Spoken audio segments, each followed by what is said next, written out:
স্ত্রীর জন্য ওষুধ নিয়ে বাসায় ফেরা হলো না যুবকের। যাত্রাবাড়িতে গভীর রাতে ছুরিকাঘাতে খুন করা হয় তাকে।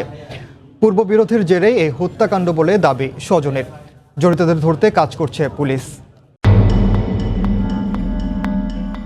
রোববার রাত 2:40 সিসিটিভি ক্যামেরায় দেখা যায় সিঁড়িতে একা বসে আছেন শাওন নামে এক যুবক। পাশেই ওত পেতে থাকা আরেকজন হিংস্রভাবে হামলে পড়ে তার উপর। ধারালো অস্ত্র দিয়ে গলায় আঘাত করে তাকে। ঘটনা বুঝে ওঠার আগেই উপর্যুপরি আরও আঘাত করতে থাকে। প্রাণ বাঁচাতে দৌড়ে পালানোর চেষ্টা করলেও শেষ রক্ষা হয়নি শাওনের।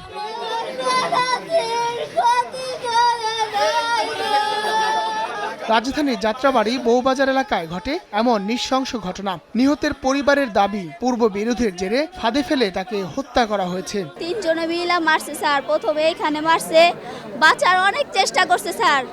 ওইখানে যায় আবারও মারছে, একবারে মাইরাই ফেলেছে স্যার। বন্ধু নাকি ওই মেয়ের সাথে ওর পরিচয় করায় দিছে। ওই মেয়ের ওর সাথে কইতো যা আমরা আসি, আর এদিক দর বউরে ফোন দা কইতো মামাই তো গেছে, ওই মেয়েলে আপনি কিছু কর না। আইসা দেখছি এখানে লাশ পড়ে আছে, আর এদিকে রক্ত, ওইদিকে রক্ত। খুনটা নিশ্চিতভাবে কইরা তারপরে গেছে, এইভাবে তারা মারছে। ঘটনাস্থল থেকে আলামত সংগ্রহ করেছে পুলিশ।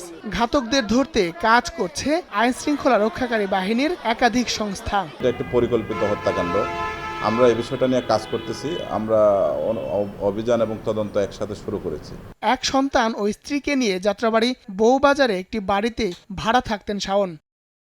হায়দার আলী, সময় সংবাদ, ঢাকা।